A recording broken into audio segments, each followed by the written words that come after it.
7월 12일 월요일 온라인으로 매일의 묵상에 참여하시는 모든 분들에게 주님의 은혜와 또 말씀의 능력이 함께 하시기를 축원합니다. 오늘은 요한복음 2장을 읽는 날인데요. 그 가운데 1절에서 3절의 말씀을 가지고 네 가지 포인트로 함께 묵상하기를 원하는데요.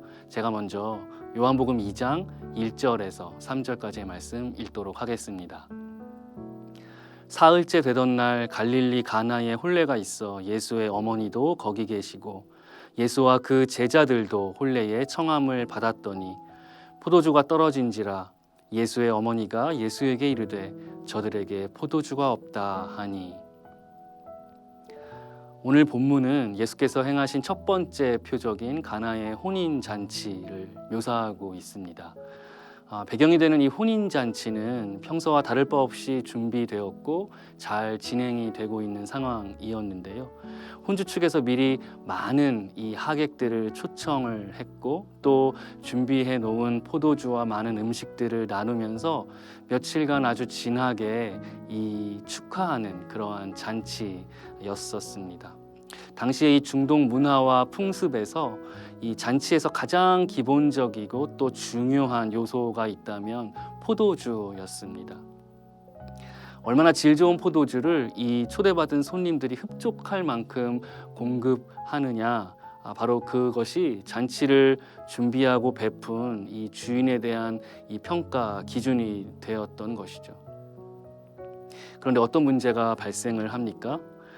본문 3절에 보시면 갑자기 포도주가 떨어졌다는 것을 발견합니다. 아마도 생각했던 것보다 더 많은 하객이 왔거나 아니면 그 정성껏 준비한 그 포도주가 너무 인기가 좋았던 탓이었을 것입니다. 아무튼 갑자기 이 포도주가 동이 났다는 이 사실은 혼주에게 얼마나 청천벽력과 같은 그런 황망한 갑작스러운 문제였겠습니까? 너무 당연해서 사실 생각지도 못했던 문제, 그래서 절대로 일어나서는 안 될 일이었고 하지만 지금 당장 어떻게 해결할 수조차 없는 그런 상황이 벌어진 것이죠. 이 상황에서 첫 번째 포인트를 우리가 생각해 볼 수가 있는데요. 바로 일상에서 만나는 문제가 바로 이와 같다라는 것입니다.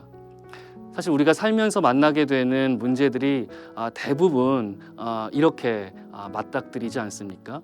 날마다 일상적인 상황에서는 모든 것이 예상했던 대로, 그리고 우리가 습관적으로 행했던 대로 그렇게 돌아가리라고 확신하는 그러한 상황에서, 그런데 현실은 전혀 생각지도 못한 그런 문제와 사건을 직면하게 되는 것이죠. 그것이 바로 우리의 삶입니다. 나의 예상과 아니면 관리, 통제 밖에서 벌어진 이러한 문제를 우리가 만났을 때 우리는 아주 많이 당황을 하게 되고 또 어찌할 바를 알지 못하는, 말하자면 패닉에 빠지게 되는 것이죠. 그런데 두 번째 포인트는 바로 그때에도 우리 주님께서는 그곳에 우리와 함께 하시는 임마누엘 하나님이 되신다는 것입니다. 본문에서는 예수님뿐만 아니라 예수의 모친 그리고 그의 제자들이 잔치에 초대를 받아서 그곳에 함께 하고 있었음을 기록하고 있는데요. 중요한 점은 이 잔치집에 포도주가 동이 났다라는 이 문제가 드러나기 전까지 예수님께서는 그저 수많은 하객들 중에 하나였을 뿐입니다. 요즘 말로 하면은 이 one of them인 것이죠. 그래서 그분이 누구인지, 그분이 어떤 일을 하시는지 혼주뿐만 아니라 다른 모든 하객들에게도 사실 예수님에 대해서 전혀 중요한 그 의식을 하지 못했던 것입니다. 예수님께서 우리와 함께 하시는데도 미처 그분께 관심을 두거나 또 시선을 갖지 못한 그러한 상황인 것이죠. 그런데 어떤 문제가 발생하나요? 포도주가 떨어집니다. 만약 포도주가 다 떨어지는 사태만 아니었다면 그 가나의 혼인 잔치는 그저 다른 혼례와 마찬가지로 다름없이 잘 마무리되어서 많은 사람들에게 그냥 좋은 시간으로 기억될 만한 그런 추억으로 남았을 것입니다.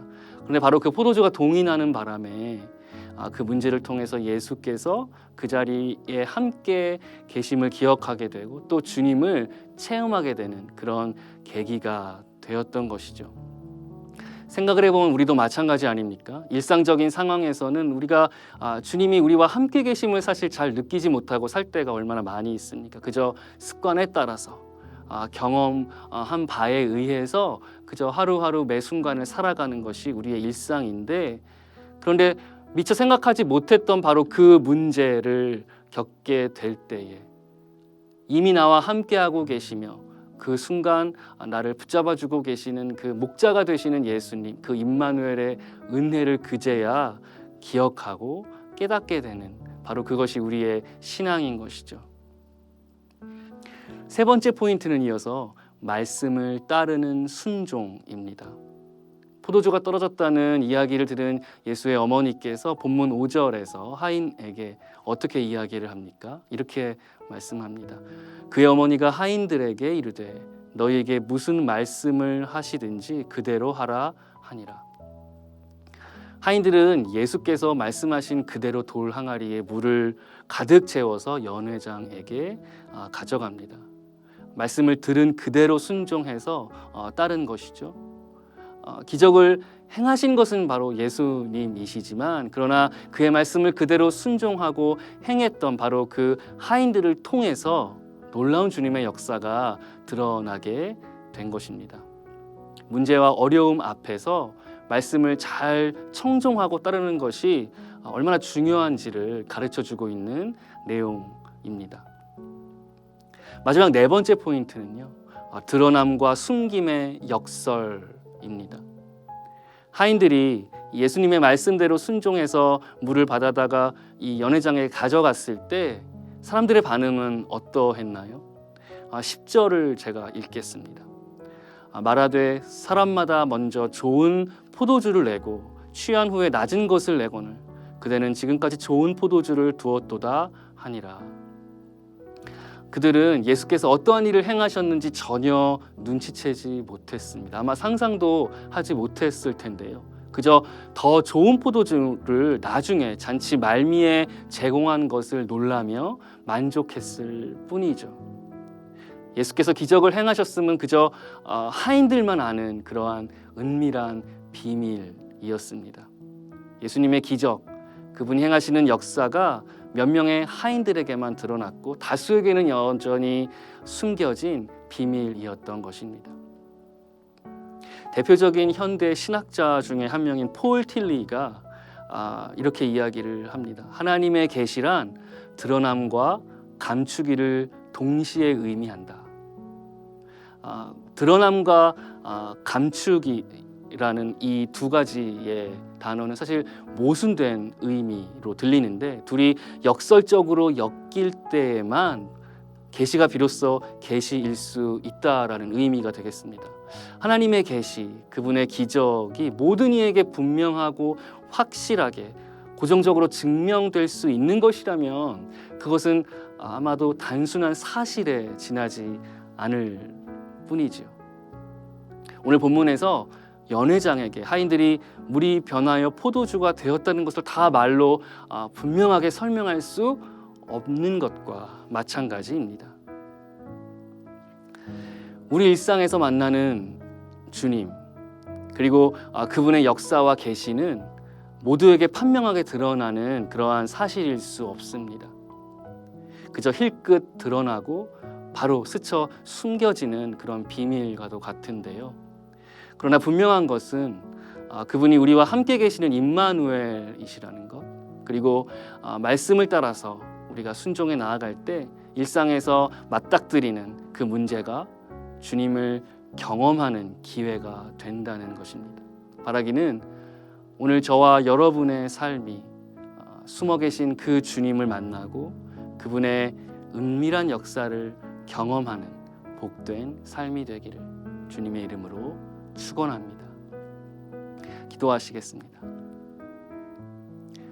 주님, 오늘도 저희에게 허락하신 일상의 삶 가운데 또 예상치 못한 문제와 어려움을 만났을 때에 여전히 우리와 함께 하시며 나의 임마누엘이 되시는 주님을 기억하고 주님의 말씀을 청종함으로 우리에게 당신을 드러내시는 그 주님의 놀라운 은혜를 맛보고 주님과 동행하기를 원하오니 역사하여 주옵소서. 일상에서 주님을 만나 주님과 함께 동행할 때에 그것이 우리 안에 허락하신 하나님의 나라요 또한 그 하나님의 나라를 누리는 길임을 믿습니다. 저희를 통하여 놀라운 아버지의 뜻을 이루어가 주옵소서. 예수님의 이름으로 기도하옵나이다. 아멘.